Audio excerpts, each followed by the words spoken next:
মায়া আমি যদি ইতাকে মেরে ফেলি তুমি কি মাইনা নিতা? মায়া বোনের কথা মানে নাও। মানলাম। মানে নিলাম। কি খবর আপনাদের?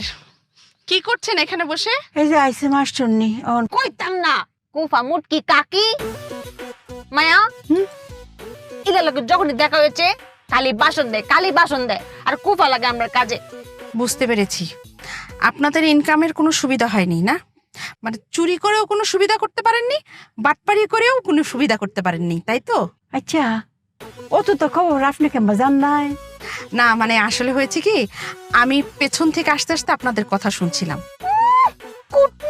কাল রাতে আমি আপনাদের কথা খুব ভেবেছি। মায়া মানে নাও। মানলাম।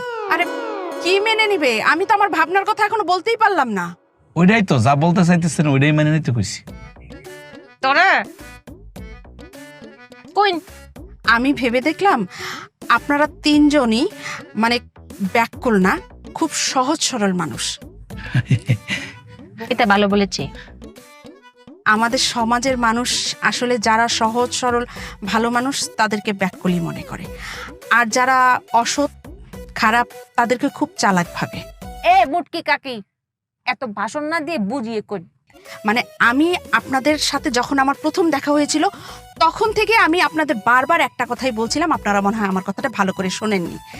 আমি বলেছিলাম যারা অসৎ লোক, যারা অনেক টাকা পয়সা ইনকাম করে, তারা কিন্তু অসৎ পথেই ইনকাম করে।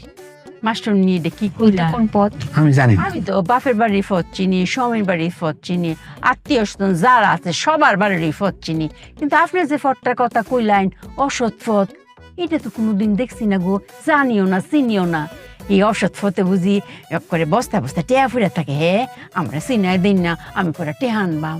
কুপা মুটকি কাকি এই যে মাঝখানে যে এত ভাষণ দিছুন, তা এই অসৎ পথের কথা আগে কইতে পারছুন না? মাইনা নেন। আব্রাহাম ওইটাই তো কইছি মানে নিতে।